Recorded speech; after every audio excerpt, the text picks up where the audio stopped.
Wax on It, creating inspiration and how to approach beat making.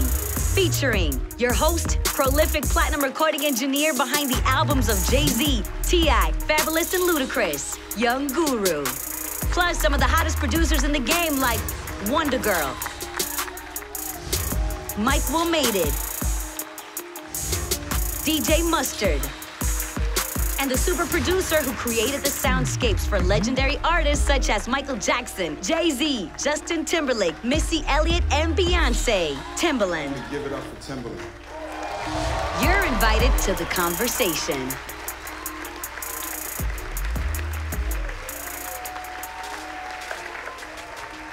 So we'll do the right thing and we'll go ladies first. Wonder Girl, we want to sort of talk to you a little bit about your process of what you do when you create records. So you started when you were what age? 9. 9 years old? Yes. So what is a 9-year-old, like what is that process of you in your room or at home? Like what do you think about when you're trying to make a record? I mean, at age 9, all I was really thinking about was just trying to make songs like other people at that time. What other people were you trying to emulate? Timbaland, for sure. Okay. Yeah, so I just had like a keyboard, a little keyboard that I would just like make my own little songs on.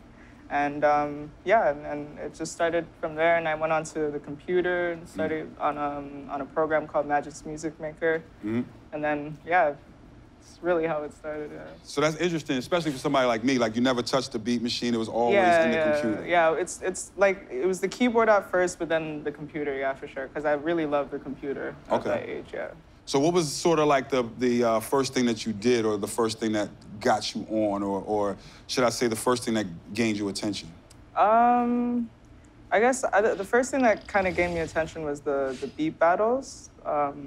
That got me followers on Twitter and stuff. And then, yeah, after that, I got this one placement called Money Money, and that kind of got my name kind of cool, like big around Toronto a bit. Which artist was that? Rich Kid and Sunreal. And then, what's it called? After that, it was Crown by Jay-Z. Yeah, that kind of got my name. Small little artist named Jay-Z. Yeah.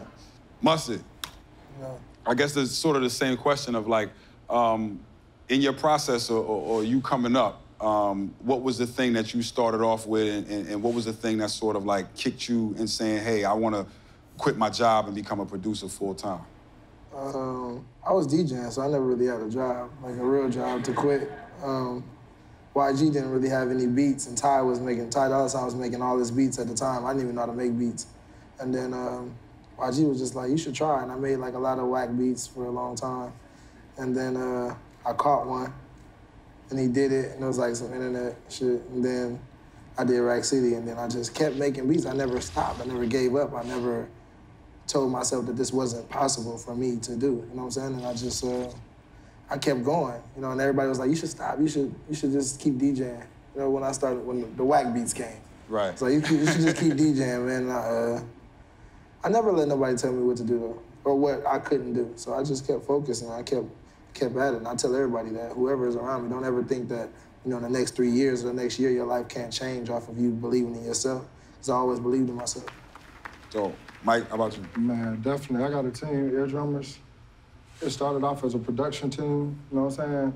Started off with me, and then I, you know what I'm saying, built onto my team, and it was like a production team, then we started a record label, and then now we got more producers, so it's like, man, we got like a whole, like a circle, you know what I'm saying? Absolutely. Timbaland, people may not be aware, they may be aware of Timbaland, of your career, you by yourself, but maybe not prior to you, prior to Missy, prior to Aaliyah, prior to that whole movement of how much music you contributed to coming out of Virginia.